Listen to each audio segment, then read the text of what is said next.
అధికారులు ఎవరైతే ఉన్నారో ఆంధ్రప్రదేశ్‌కి సంబంధించి ప్రభుత్వ అధికారులు ముందస్తుగానే టీడీపీకి అధికారులు ముందస్తు శుభాకాంక్షలు చెప్తున్నారు. అంటే ముందు చూపుతో నేతలకు ఫోన్‌లు చేస్తున్నారు. పైనుంచి ఒత్తిళ్లతో పొరపాట్లు చేశామని పశ్చాత్తాపాలు పడుతున్నారు. హ్మ్. వైసీపీని ఎలా దెబ్బ కొట్టాలో వ్యూహాలు, ఏ ఏ అంశాలపై ఆందోళన చేయాలో సలహాలు, ఏ ఏ వర్గాలను దరితేర్చుకోవాలో సూచనలు, రానున్న రోజుల్లో పెరగనున్న ఫోన్ల తాకిడి. అంటే ఇప్పుడు దాకా మొత్తం అధికార పక్షానికి సపోర్ట్ చేసిన అధికారులంతా తెలుగుదేశం వైపుకి ఫోన్‌లు చేసి ఎలా ఉండాలి? ఏంటి? మీరు ఎలా చేయండి? మీరు గెలుస్తారు. అంటే ఓన్లీ ప్రభుత్వ అధికారులు ఆల్రెడీ డిసైడ్ అయ్యారనుకోవచ్చా? జగన్మోహన్ రెడ్డి ఎప్పుడో డిసైడ్ అయ్యారు. ప్రభుత్వ అధికారులు కూడా డిసైడ్ అయ్యారు. ప్రజలు కూడా డిసైడ్ అయ్యారు అనుకోవచ్చా? ఖచ్చితంగా అంటే ప్రభుత్వ అధికారులు ఇప్పటికి కూడా కొంతమంది స్టిల్ ఇంకా కొమ్ము కాసే వాళ్ళు ఉన్నారు. అంటే పోలీసు ఇంకా సెటరేట్ అవ్వాల్సింది. ఐఏఎస్‌లు కూడా ఉన్నారు. ఆ!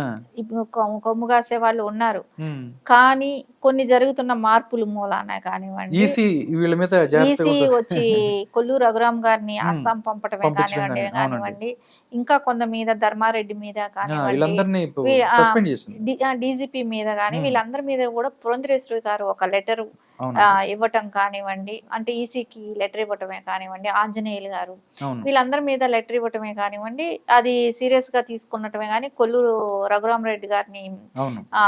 అస్సాంకి అస్సాంకి బదిలీ పంపించారు. చేయటమే కానివ్వండి, ఇవన్నీ చూసిన తర్వాత ఎందుకంటే ఆళ్ళు ఉన్నతాధికారులు కాబట్టి. ఎందుకంటే హ్మ్. దాని తర్వాత కేడరు మళ్ళా వస్తారు కాబట్టి, హ్మ్. వాళ్ళందరూ కూడా జాగ్రత్త పడటం చేస్తారు కదా! ఎందుకంటే మెయిన్ ఉన్నతాధికారుల మూలానే వాళ్ళ కింద వాళ్ళు ప్రెషర్‌కి లోనవుతారు కాబట్టి, ఖచ్చితంగా వాళ్ళకి వాళ్ళకి న్యాయం చేద్దామన్నా చేయలేని పరిస్థితి. ఎందుకంటే వాళ్ళకున్న ప్రెషర్స్ అలా ఉంటాయి కాబట్టి, హ్మ్. ఖచ్చితంగా వాళ్ళు కొంతమంది ఏదైతే అధికార పార్టీ చెప్పినట్టు చేయటం జరిగింది. కానీ ఈరోజు వాళ్ళు కూడా అంటే ఎవరికి తెలిసిన వాళ్ళు వాళ్ళ రాజకీయ నాయకులు ఉంటారు కాబట్టి మాజీ హ్మ్. లేని వాళ్ళు అవును. మంత్రులకి వాళ్ళకి ఫోన్లు చేసి వచ్చేది డెఫినెట్‌గా తెలుగుదేశం పార్టీ వస్తది. ప్రజల్లో మద్దతు బాగా ఉంది. మీది పెట్టిన స్కీమ్స్ సూపర్ హ్మ్. సిక్సే కానివ్వండి, వృద్ధులకి పెన్షనే కానివ్వండి, పెంచటం కానివ్వండి, హ్మ్. ఇంకా నెక్స్టు మహిళలకు ఆర్టీసీ అహా! అది సూపర్ 6లోనే వస్తది. ఓన్లీయా? హ్మ్. మహిళలకి బస్ ఛార్జీలు లేకుండా ఉండటమే ఓకే. కానివ్వండి, ఓకే.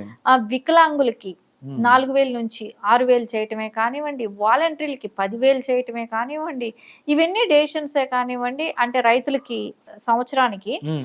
20,000 రూపాయలు ఇవ్వటమే కానివ్వండి, యువగలం వాళ్ళకొచ్చి యువతకి హ్మ్. నెలకి 3,000 ఇవ్వటం కానివ్వండి, ఇలాంటివన్నీ చూస్తుంటే మహిళలకి హ్మ్. 18 సంవత్సరాలు నిండిన ప్రతి మహిళకి కూడా 1500 అంటే రేపొద్దున వాళ్ళు స్టూడెంట్స్‌గా ఉంటారు. కాలేజీలకెళ్ళినా అవును. ఖర్చులుంటాయి. చదువుకు. ఇవన్నీ కూడా చూసి ఇవ్వటం, సిలిండర్లు 3 సిలిండర్లు ఇవ్వటం గానీ, ఇవన్నీ కూడా ప్రజల్లోకి హ్మ్. చొచ్చుకుపోవటమే గానివ్వండి, రేపొద్దున అధికారం తప్పకుండా తెలుగుదేశం వస్తది.